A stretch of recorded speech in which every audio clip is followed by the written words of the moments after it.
Welcome to Caleb Can't Read. I'm Jordan Rabel. I'm Caleb Terrence. And hopefully not guest starring my dog. But we're gonna find out. Don't look at her. I mean, it's fine. So, like, my clothes are all over the floor, so that's going to limit the clickety-clackety. Oh, yeah. We were soundproofing the studio. That's what we were doing. That's what I've been doing here for a month. As long as she doesn't run over any of the derelict beer bottles or anything like that. It's not that bad. It's not that bad. I've made my nest in Jordan's library, the professional. No. I liked your slip studio. there. It is now our library. I mean, for like a month or two. But Hey, roomie. oh god. Well, no better way to segue this. What's your favorite slur? I don't have one, Jordan. No, wait. Honky is silly. Okay. Yeah. It is goofy. It is a pretty funny one. Silly little. Yeah. Interesting, Is though. that all you had? Yeah. I don't have one because, you see, I don't see color. Shut the fuck up, dude.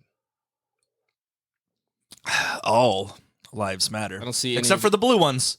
I would suck the dick off a cop given the chance. Oh, okay. The blue lives are above anyone else's. Can't see your color because you're fucking translucent, bud. I rub milk into my skin for You're that a milky nice boy. I'm a milky man. I don't rub all this milk into my translucent skin to be called a milky actually, boy. I don't know if man or boy really fits the description for your build. I think more like giant toddler. Same proportions, grubby little fingers, weird little shuffle walk. Miguel de Cervantes Fuck was you. Miguel de Cervantes was born September 29th, 1547 in Alcalá de Henares, Spain, to his mother Leonor and his barber-surgeon father Rodrigo de Cervantes. Do you know about barber-surgeons? No. Wait, barber-surgeon? Yeah. I thought you said barber-surgeons like it was somebody's fucking name. No. My bad. The barber-surgeons. But no, I also don't know about barber-surgeons. So. Basically, if you were skilled enough with a pair of scissors, they just kind of said, go at it. Because there wasn't a whole lot more that you could do. They're just fucking dig in there. Yeah, we had barber-surgeons through like the 1800s, pretty sure. Now, Rodrigo had a bit of a habit getting into debt. And because of this, the family was constantly on the move. At some point, Rodrigo just had the whole family move to the city of Valladolid because that's where the courthouse was. And knowing him, he'd have to go there eventually, so it'd just make for a shorter trip. I think that's a brilliant move, actually. Yeah, I mean, maybe a change in career is in order, or you could just do that. I don't know. He's cutting people open with a pair of scissors. Where do you go from there? If your career is making you consider maybe I should down. move closer to the courthouse for convenience, maybe do something else. I wonder if he was getting sued by a bunch of people he kept accidentally cutting. Did you sue people back then? Is that a thing? Yeah. Right. I'm pretty sure it was like most of the verdicts were death, though. I thought that was just like, I don't know. I don't know where I'm going with that. Proceed, please. Well, Miguel de Cervantes was the second of 7 children, and along with his older brother Andres, had to help take care of the household from an early age. For instance, when Miguel was 5, his father Rodrigo was imprisoned for a 6-month stint, and his mother Leonor needed help taking care of the family. Eventually, as Rodrigo's lawyer father was getting up there in age, the family moved to Rodrigo's hometown of Cordoba, where he could pretend to care about his dad, hopefully getting a good helping of the estate when he passed. But when Senor Cervantes died in 1556, Rodrigo surprisingly found himself not part of the will at all. I wonder why. After this, the Cervantes family disappeared from all record, until 8 years later in 1564, when Rodrigo's name could be found in a lawsuit filed in the town of Seville. Now, we don't know what the lawsuit was for, but whatever it was, it apparently ruled in Rodrigo's favor, because all of a sudden, the eldest sibling Andres is in an apprenticeship as a magistrate, Miguel is going to a Jesuit college, and the family seems to be doing fairly well as a whole. Unfortunately, Rodrigo never could hold on to a good thing, and in a quick 2 years, he would once again put the family into debt, and once again, the family had to move, this time to Madrid. But although Rodrigo was constantly getting thrown in jail for days, weeks, or months at a time due to his debt, he was still able to bullshit those in the upper classes into thinking he was one of them. So wouldn't you know it, Rodrigo was suddenly in the banking business and doing fairly well. Because, hey, who better to watch your money than another rich guy, huh? And Rodrigo's not a grifter by any means. He is trying to do his job well. He always has. He just has a fucking spending problem. Does it still count as a grifter even if you're not intentionally doing it? I mean, if you're accidentally running a grift, I mean, I yeah, feel like you're still a you're grifter. still You know? grifting. Yeah.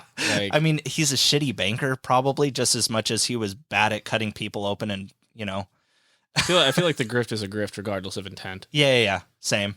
Yeah, Right. so, I mean, I wonder if, like, how much of this was seen as quote-unquote his fault more than just, like, his inability to know what the fuck he was doing each time. But I don't know. Yeah. I really hope he wasn't getting sued for his surgery skills, honestly. That would be really frightening. I mean, kind of. What the fuck else would he be engaged in? I don't know. You're running a I'm fucking I'm surgery hoping it's business. You for think doing a craps game on the side. I don't know. He's not gonna have fucking time for any other shit. He's just gonna be doing that. I'm a barber, also a surgeon. Well, his son Miguel, who would be about 20 at this point, starts hanging out among his father's clientele. And of course, all these rich guys have beautiful libraries. And Miguel knows what he wants to do. He wants to be a poet. So he begins doing poetry himself. And it's clear he has a talent for writing. So he's very quickly taken under the wing of Juan López de Hoyos, who not only teaches Miguel prose, but in a short while commissions his writings as well. He knew Miguel would grow up to be someone special and wanted something to call his own. Now, a lot of Miguel de Cervantes' early life Wait, is... I thought he had children. Oh, this is just a guy, like, who's teaching him, and he's like, I see something in this kid. I'm going to commission some pieces of poetry because it's going to be worth something someday.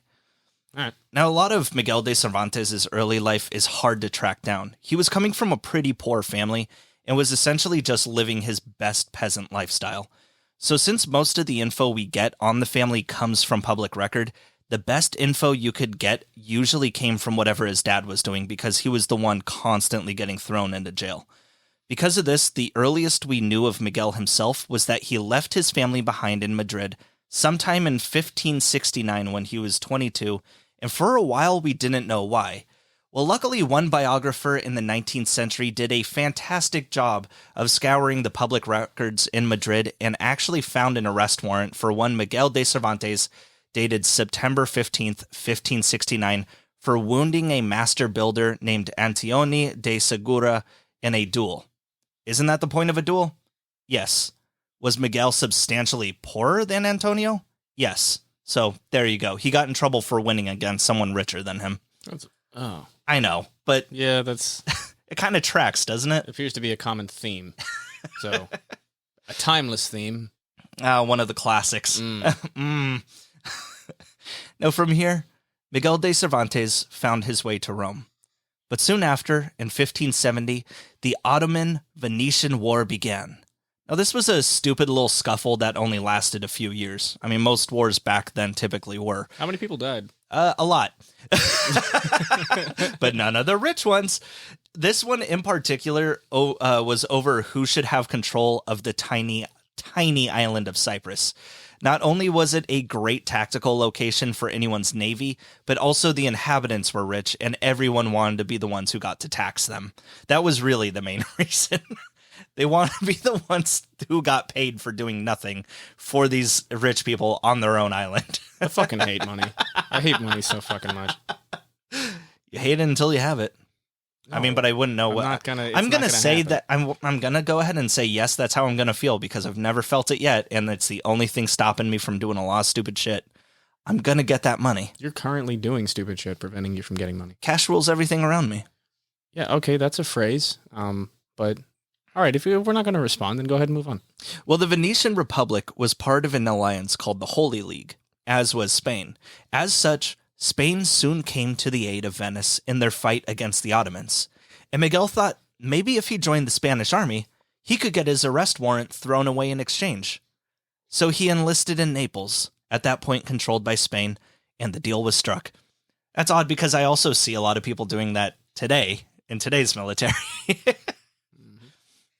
Turns out, the military commander stationed in Naples was a good friend of the Cervantes family, so the guy hooked Miguel up.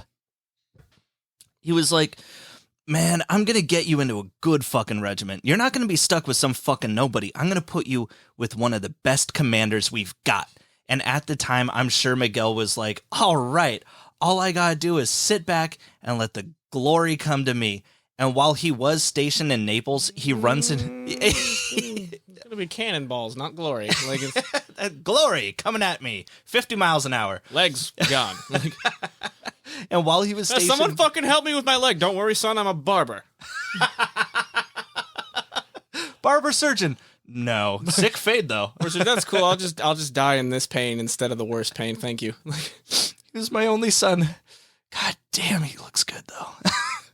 That show was pretty vicious back then, right? That's when they were still doing the cannons and everything. Yeah, but the whole thing with cannonballs, too, was that they didn't actually explode until much later. Like I thought it was just a momentum thing. Well, it was for a really long time. Like, you'll see in movies and shit that they'll, like, go, like, kaboom! Yeah, but that's horse shit. Like, when they shoot catapults in movies, it happened much later on. Yeah, but, like...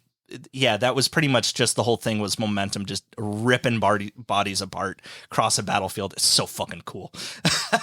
Just bouncing around. It's a really terrifying thing for a human to think up, honestly. Like, all right, got a hunk of lead. We're going to just go ahead and put it in this big straw.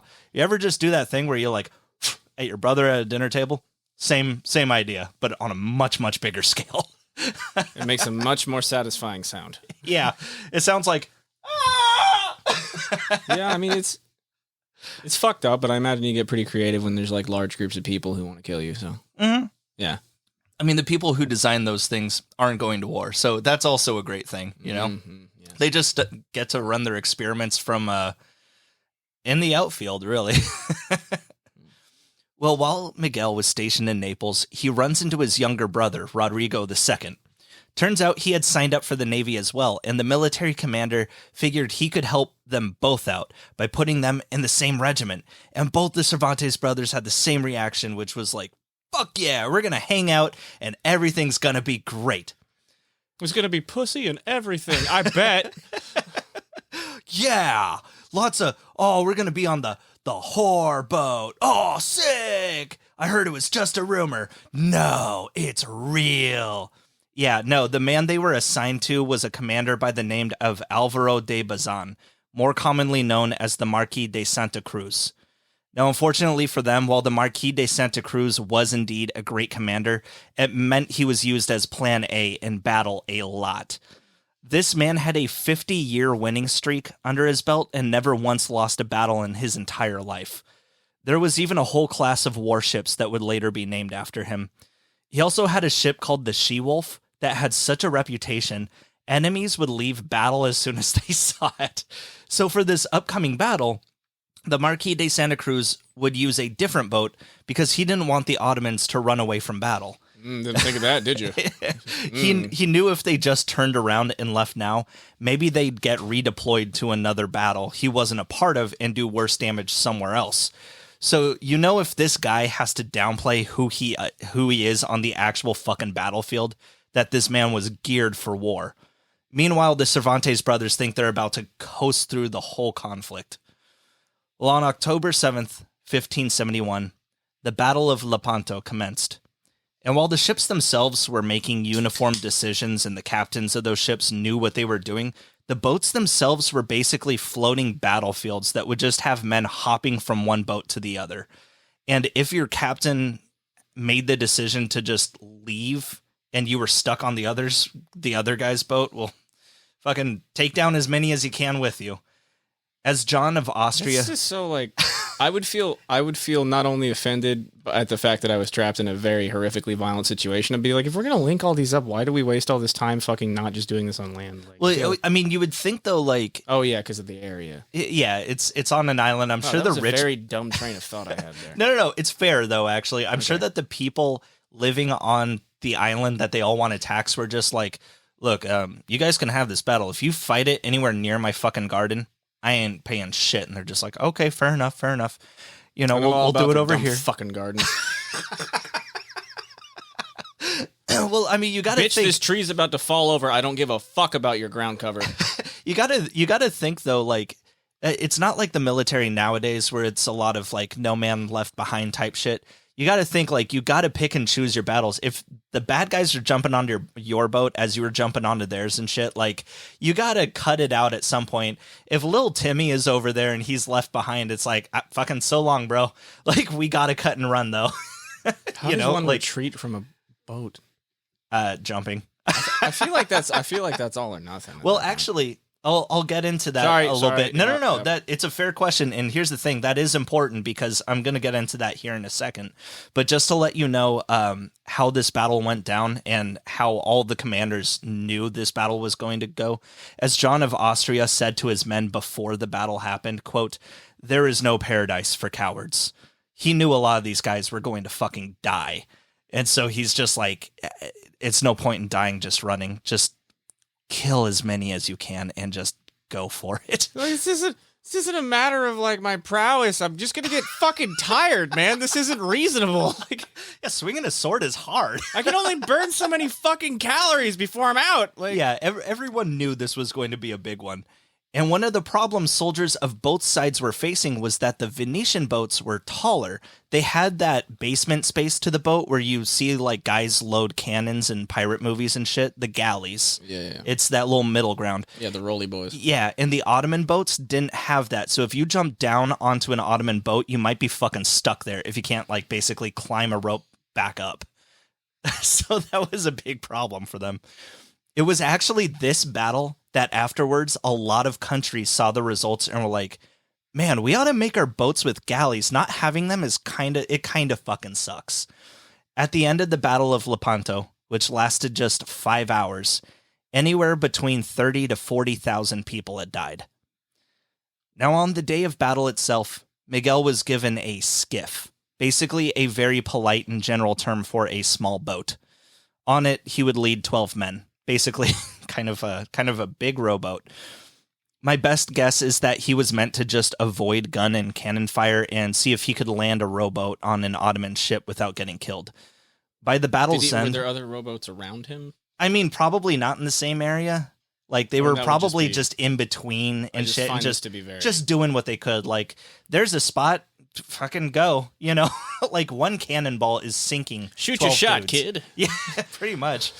By the battle's end, Miguel had been shot in the chest twice, leaving 2 gaping chest wounds, and either another shot or a saber cut on his left arm that would essentially make his arm useless for the rest of his life.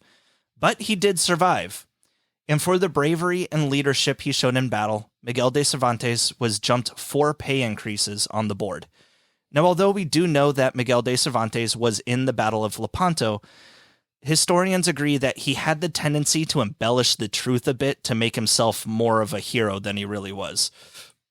For instance, according to Miguel, he was suffering from malaria on that day, as well as everything else that happened, but they just wouldn't let him stay at camp. So he's like half dead, and I guess I'll have to go. Oh no, I can't go to the battle where I'm gonna die because I might. He probably, they're not gonna give a shit. Like, he probably did try to pass it over on them, like, I'm sick, but like, I don't know why he wouldn't just like cop to it at the end of the food poisoning. The day, just food like, poisoning.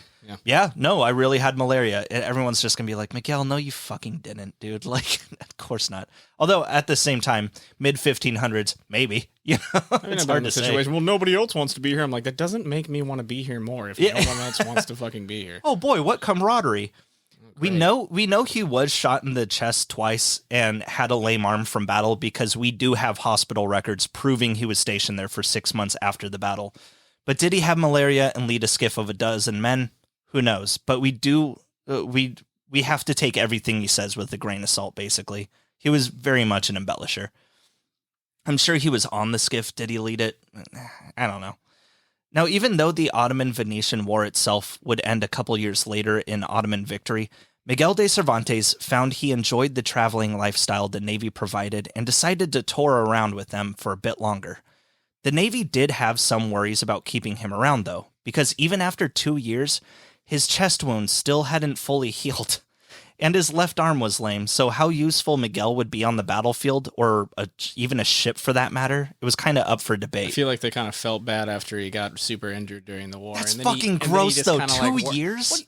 Yeah, Yeah, and no. it's still an open soul. No, I just mean, like, as far as him, like, being able to tag along with him, even though he was fucking a disabled person at this Can I point. come with you again? Yeah, all right, Miguel, come on. I didn't mean disabled like that. I mean, he had fucking couldn't work his arm, you ass. That was my Spanish accent. That's your Spanish accent? What the fuck is wrong with you? I didn't mean anything by it. It's just my Spanish accent. El gato es roja. Fucking dick. But Miguel was for sure an adventurer. If anything, he just liked the exploration of the places the Navy sent him, like Corfu and Tunisia. But in September of 1575, Miguel and his brother Rodrigo II decided maybe it was time to go home, and boarded a boat making its way to Barcelona.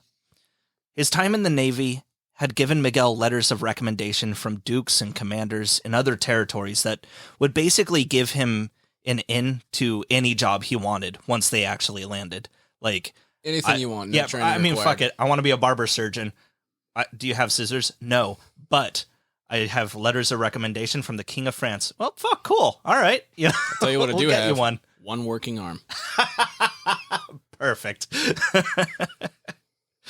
And just like he'd hoped, He's a surgeon with one arm, and he's operating on you, and you're like, wait, how does he wash hands?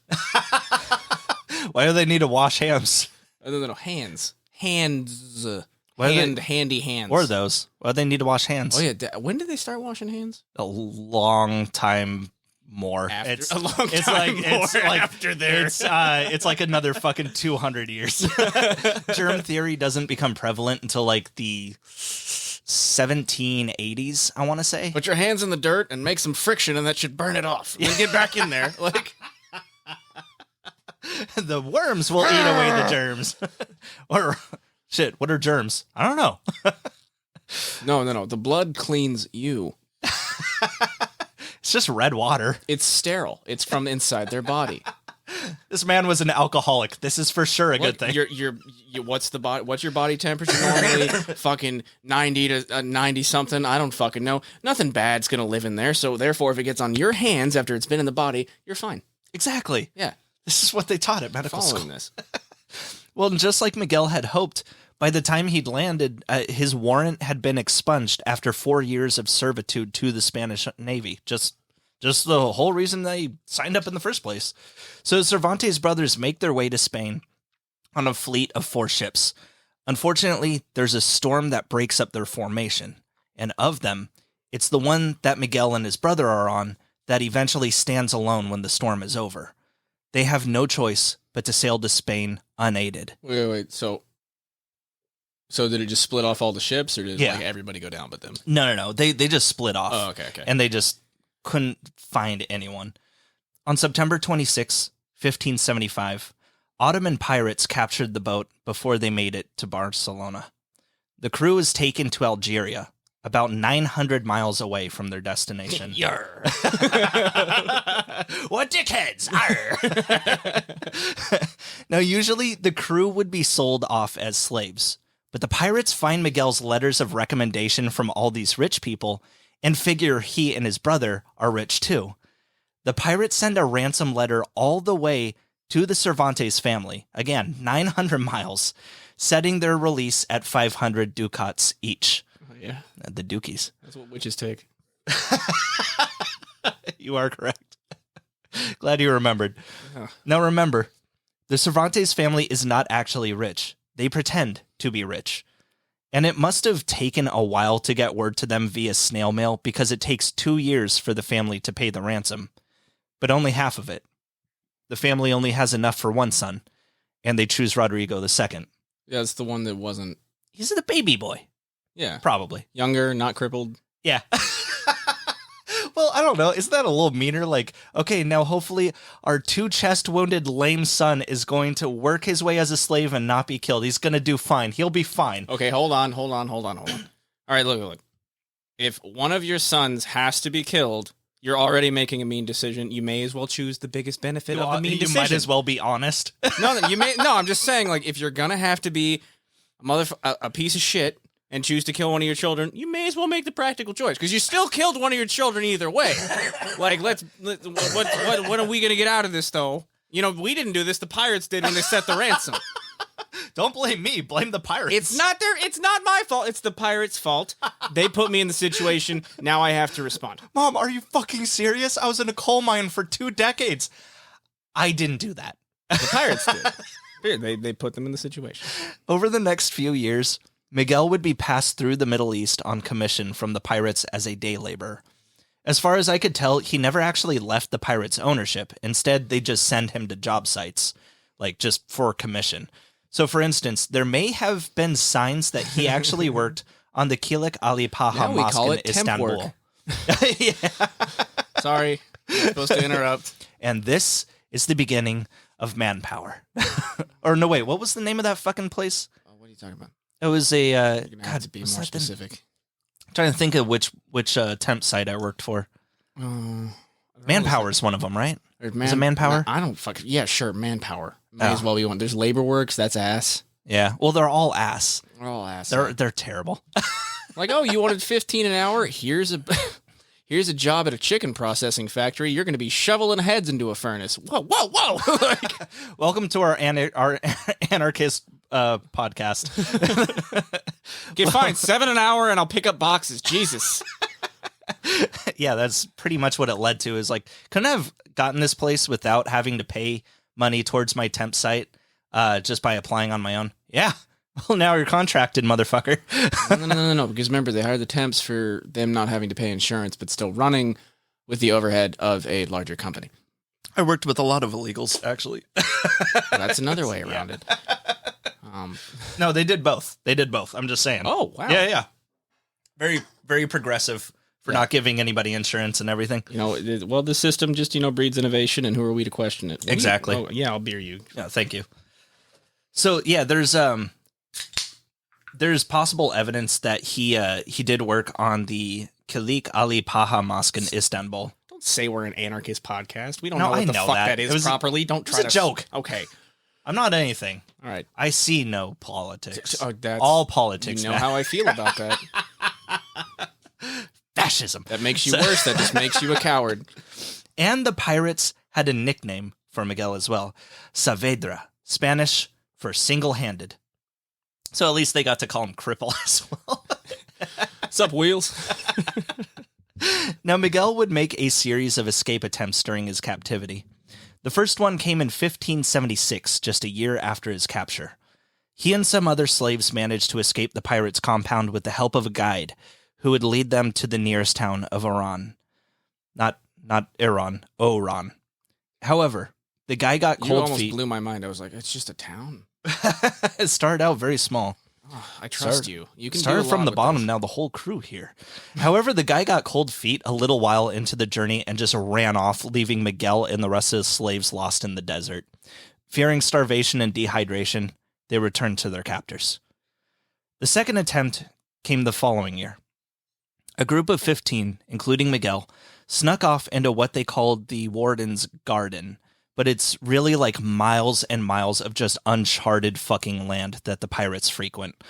They come to the edge of this rocky cliff face that overlooks the sea, and at the bottom there's this cave. Now, it's a dangerous climb down, but they all make it to this little grotto, and none of the pirates check this cave because, 1, it's fucking dangerous getting down there, and 2, they figure the prisoners would have run in the opposite direction, inland towards freedom, not to put their backs against the fucking sea. But before they made their escape, Miguel had managed to secretly get a message out to his brother saying this is where they'd be, just waiting for him to come and pick them up.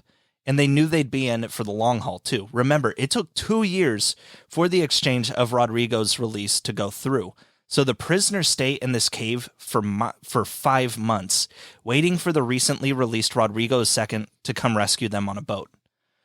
Unfortunately, one of the other prisoners got tired of waiting, wandered off inland in the direction of town, and got caught.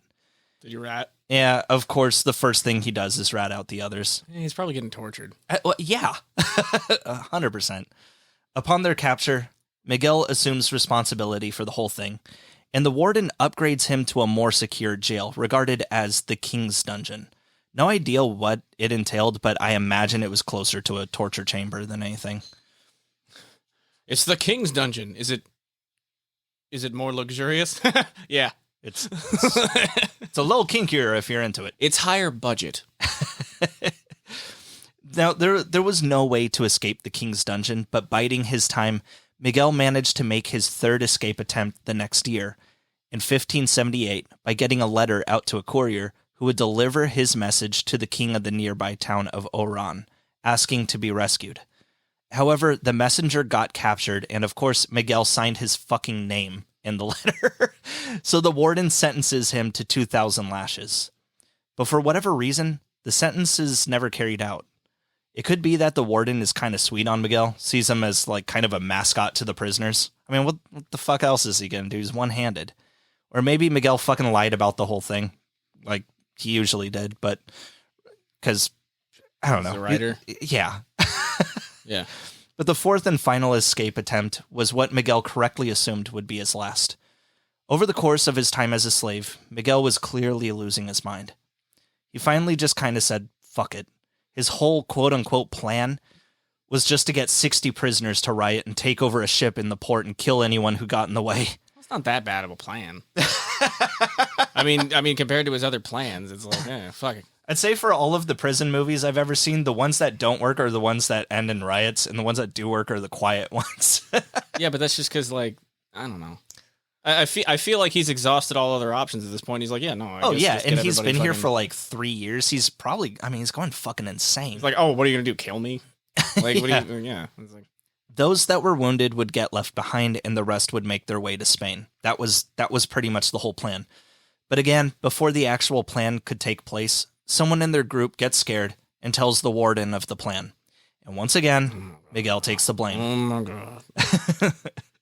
Sparing his life, the warden sentences Miguel to be locked in his bathhouse. I don't know the reasoning behind that one. I feel like we eliminated anything else other than the warden being sweet on him, like you were saying before. Could be, I don't know. There's no other reason to do that. I mean, sentenced you to my room. my bathhouse. It's just strange. I don't know. I mean, nothing strange about it. That's love. That's On September 19th. No, love requires consent. You'll be in my bathhouse, and I'll be keeping an eye on you. All three of them. 24 hours a day. On September 19th, 1580, almost 5 years to the day of his capture, a charity group called the Trinitarians make their way to the camp. Their sole purpose is to pay the price for Christian ransoms. And with this, Miguel de Cervantes was released at the age of 33. Kind of feels shitty if you're just not a Christian, just like, I don't know, man, I've got a lot of questions about my faith, and next. Look, I only have so much money, and I needed to narrow it down to one category or the other. So I think God's going to be more into this guy over here than, And the people with money chose Christians, so here I am. All right. Now, upon Miguel's return to Madrid, he essentially looked to pick back up where he had left off when he was captured, looking for a job. This unfortunately proved difficult, as all the big names that wrote him letters of recommendation had mostly died while he was enslaved, and his military compensation for his time in the Navy was minimal. Not only that, but while looking for work... No. Everybody I know that joined is so fucking well off. What about my fucking charger? Not only that, but while looking for work and hopping around different taverns and inns, he managed to knock up an innkeeper's wife. Both Miguel and the innkeeper's wife decided it was for the best to just let her husband assume it's his. Well, while Miguel is out looking for work, he finds himself hanging around the social circles of the local writers. Remember, he did have some training as a writer when he was hanging around his dad and his clients as a kid, and that childhood ambition to be a poet is still there, regardless of how little it may pay. And these writers he starts making friends with, they encourage him to write.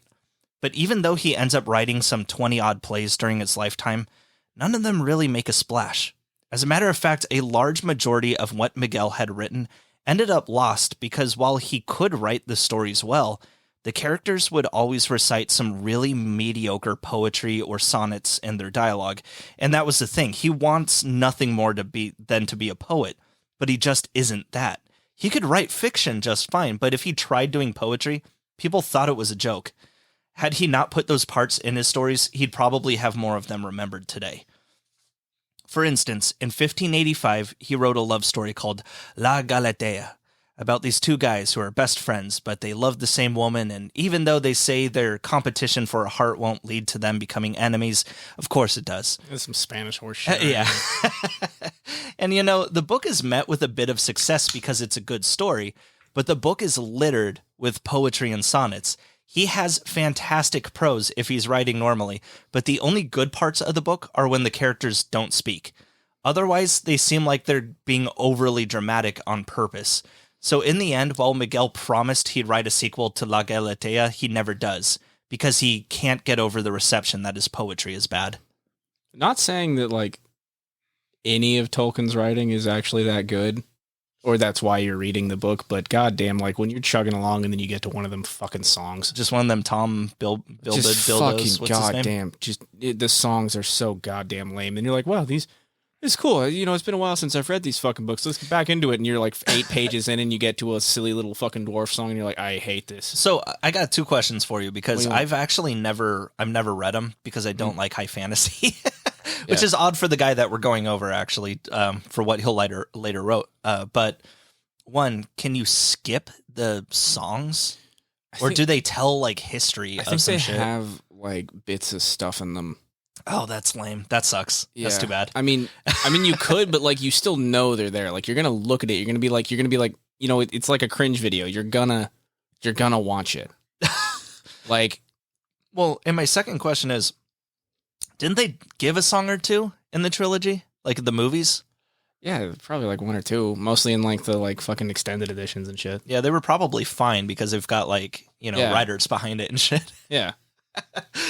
That sucks. They were like, they look at it and you're like, you want me to do what? Okay, cool. Let's make this palatable and fit in this. Yeah. And so that was the whole thing with this story though, was that it wasn't a song every other chapter or even that, it was every time they opened their mouths, they only spoke like that. And so everything in between, he wrote a musical as a book. That's so fucking stupid. Yeah, kind of. Like until this moment, I couldn't think of anything else I would like to do less with my time than watch a fucking musical. And holy shit, here it is. You want to read the script to one? It's great. God. That sounds like hell. Oh my God. Well, soon after the start of his career, a good friend of Miguel's passes away in the town of Esquivias. He goes to help the family arrange things for his friend's funeral, and it's here in the town of Esquivias that he meets a beautiful woman by the name of Catalina. Now, Catalina owns some land, but that doesn't mean she was rich by any means. Get the thing. Oh. Yeah, bring it on over. So Catalina wasn't rich by any means. Her husband had passed away some time ago, and all it did was leave her in debt. But it didn't matter to Cervantes, who saw no one surpassing her beauty. Besides her 19-year-old daughter, also named Catalina, whom he married at the age of 37. Yeah, all right. Really?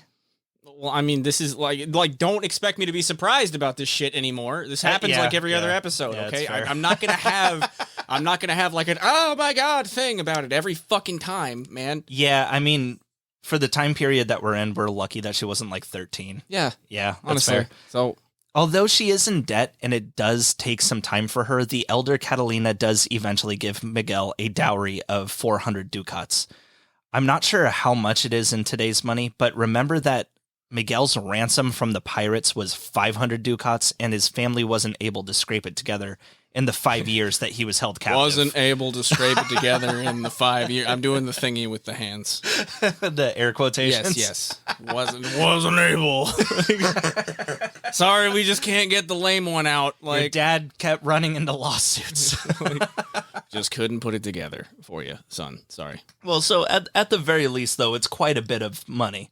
To celebrate the occasion, Miguel writes some sonnets that no one cares for because he's still not a poet. Well, after this, Miguel took a job as a tax collector because he is, after all, his father's son. And just like Rodrigo, Miguel also had brief stints in jail every so often due to, let's call them irregularities in his bookkeeping. So he could just grab jobs because of like his family pretending to be rich people, and then he could just have any job he wanted. I mean, he could have that job. Like tax collector, surgeon, like what the fuck? Like, well, so I mean, I don't know what his dad's background was and how he got to be a surgeon. Probably they were faking being rich people. Oh yeah, for sure. Okay. But I mean, like he probably got into tax collecting just from references from his own family and whatnot. Yes, if he still had those fucking letters from dukes and whatever, he could have been something else. Tax collector is not a high income job in this story. Oh, really? Is it a high income job now? No. He's basically working at H&R Block. Oh. Okay. But he is still like, there's no computers in there to like count up where the irregularities and you're adding up is. So he's skimming. He's doing the whole Office Space shit for sure. Like, nice. Now, this could be connected, but Miguel had a dream to go to the recently established New Spain in Central America. We know this because in his later work, Miguel would describe fanciful lands that had many similarities to what someone in Spain would have been reading about the New World. And actually, he did apply several times to be taken to the New World and be a tax collector over there, but all of his requests were denied. Whether or not he planned to bring Catalina with him is up for debate. So it could be connected that he was trying to buy a ticket to the New World by skimming on the books, or maybe he wanted to get to the New World to get away from the police. We don't know. But there seems to be a little bit of like motive behind him trying to go halfway around the world. But during this time in his short-lived career as a tax collector, sometime in I'll go halfway around the world and it'll be better. Nope, you're still you. I'm sorry. More space to run away in, though, I guess. He'd be killed by a Native American pretty fast. I'm almost certain. Or another fucking Spaniard. I don't know.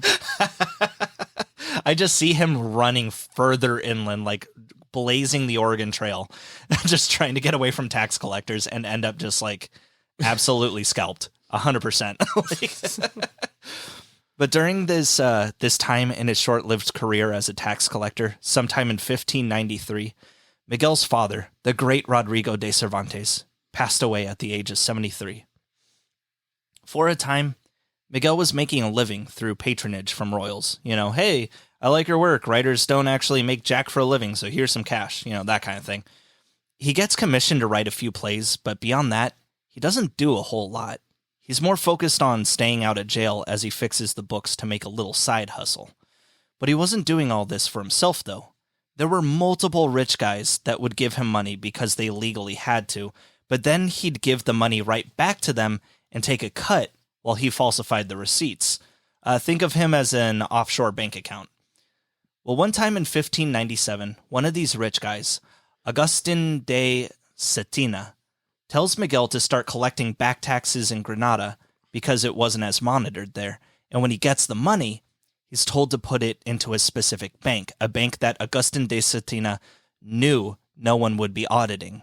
So it'd be the perfect place to stash the cash. Well, Miguel does this, but what ends up happening is that due to outside issues, the bank forecloses. So when the police are transferring things out of the bank, they find all this fucking money that shouldn't be there. And instead of Agustin de Cetina taking the blame, the man whose money this very much is, the fall, of course, goes to Miguel, who only collected it. It's not going to go to the guy on the top. Of course. But the judge in charge of Miguel's case was sick and tired of the corruption within the upper classes. He was very outspoken about it. He's tired of the rich thinking they can get away with whatever they want. So to make an example of them, he puts Miguel de Cervantes in jail for several months, while Agustin de Cetina and the rest of his accomplices just go free. Yeah. So Miguel just takes it all. Yeah. And you remember that innkeeper's wife that Miguel knocked up all those years ago? Yes. Well, while he's in jail for this, the lady, the innkeeper's wife, she dies in 1598. And as far as I could tell, the cat had to have been out of the bag about whose kid this was. Maybe a deathbed confession. Because after the mother's passing, the now 12-year-old daughter is essentially homeless. The innkeeper kicked her out. Hearing this upon his release from jail, Miguel takes in his illegitimate daughter and has her live with his younger sister Magdalena, who I believe was a practicing nun at the time. But soon enough, Magdalena moves in with Miguel, and then another sister moves in, and then his mother. In 1603, Miguel moves to Valladolid, not just for a larger housing, but because that's where the local courthouse is. Just like his father, Miguel is now moving to where he knows he'll end up anyway. So soon, Miguel is housed with 2 sisters, his wife, his mother, an illegitimate daughter, a maid, and a seamstress.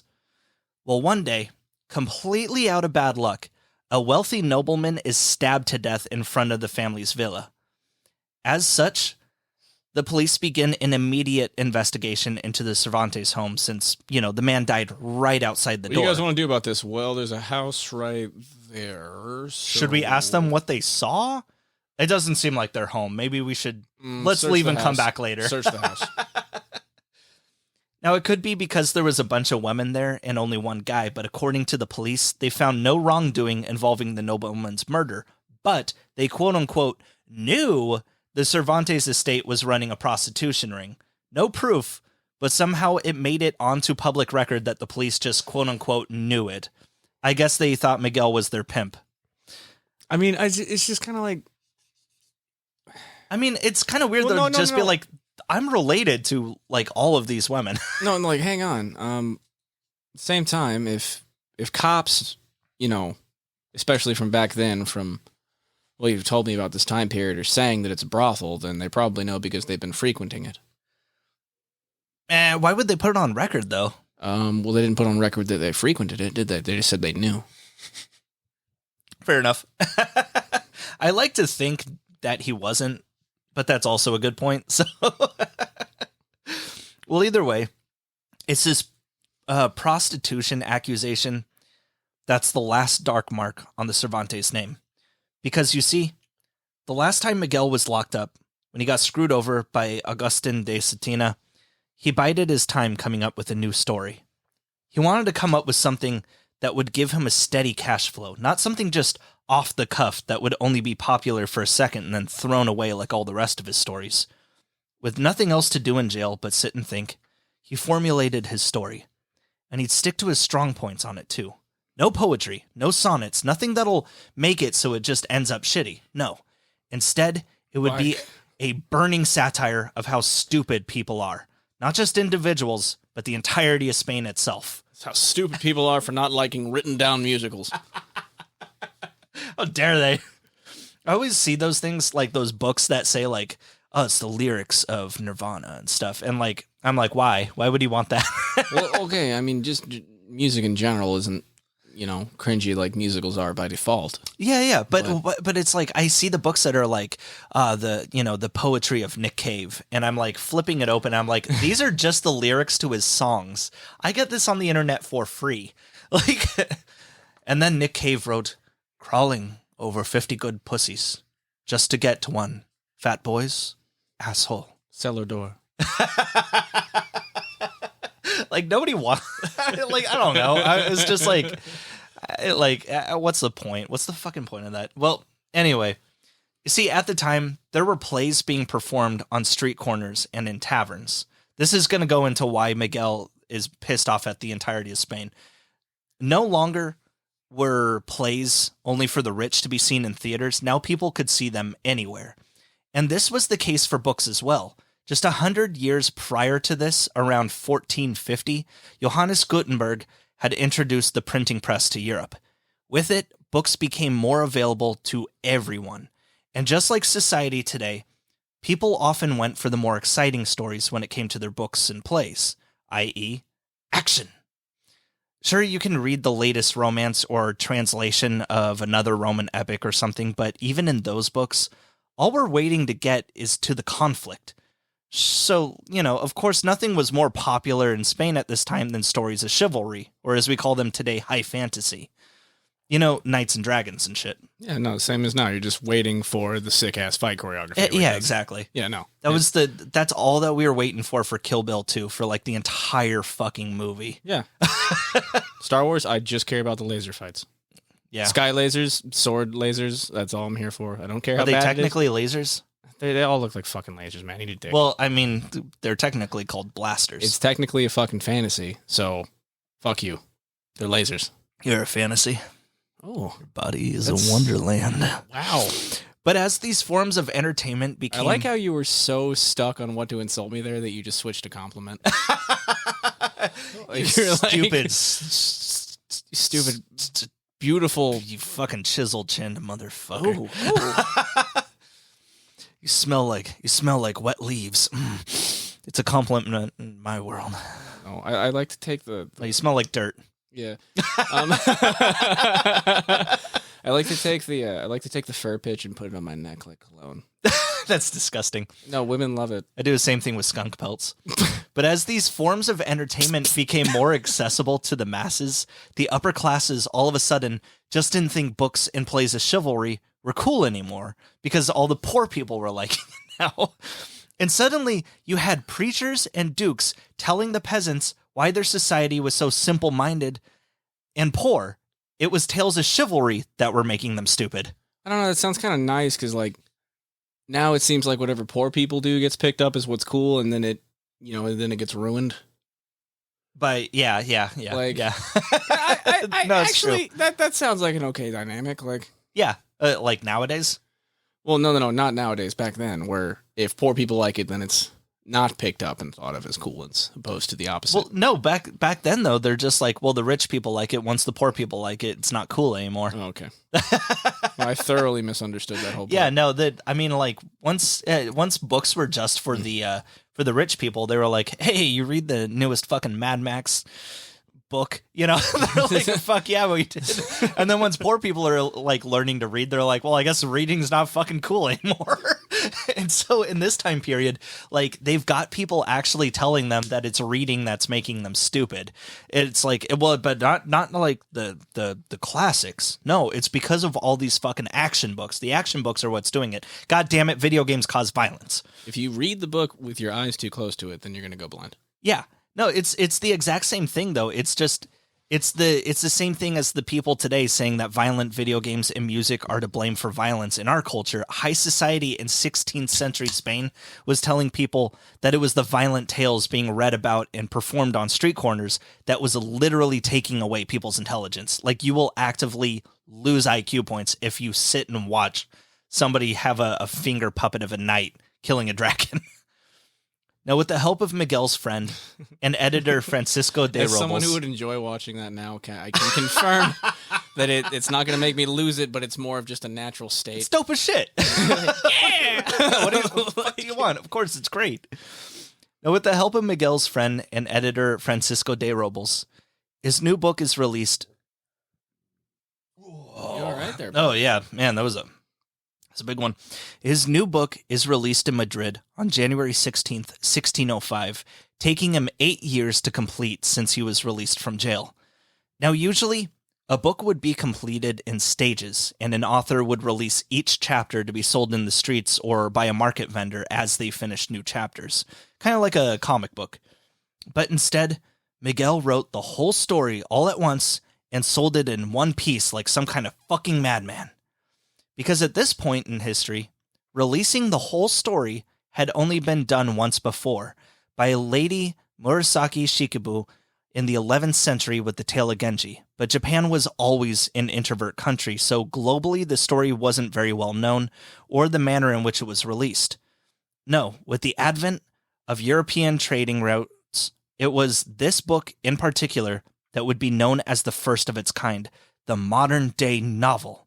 We are speaking, of course, of Don Quixote, or in its original title, The Ingenious Gentleman Don Quixote de la Mancha.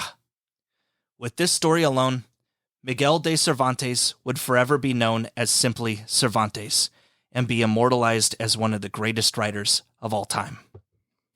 And that is where we will pick back off. Pick back off. Jerk me off next week with the tale of Don Quixote de la Mancha and the rest of Cervantes' life.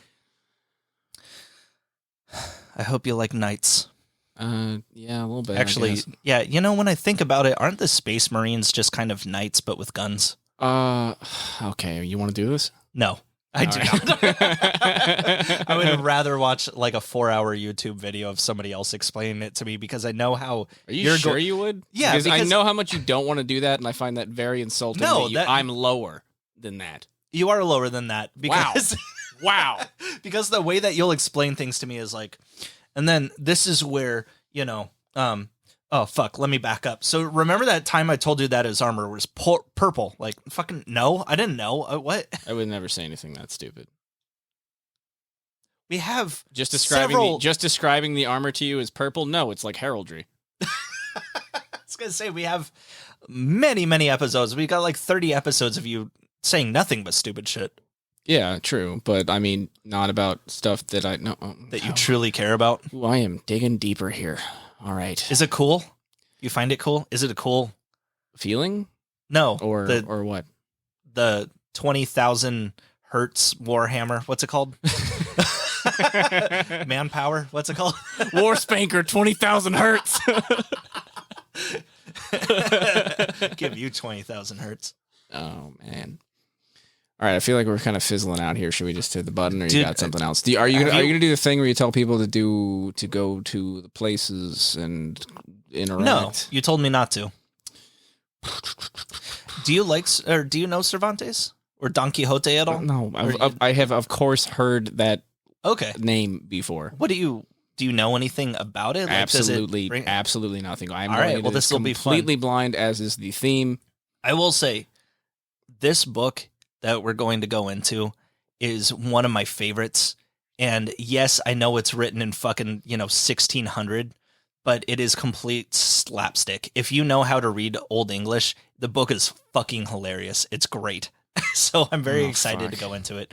Oh, it's a lot of bad humor. That's not how you get somebody stoked for it. Like, well, if you know your Old English, then you're going to think this is hilarious. I'm not going to read it to you in Old English. I'm going to dumb it down for you, for someone like you. There are nicer ways to say that. Like there's nicer ways to call you a fat piece of shit. I'm going to bitch it up for you. Okay. I'm going to make it like a stupid little bitch. Oh, wow. You fucking whore. Man, if I felt anything, that would have felt worse.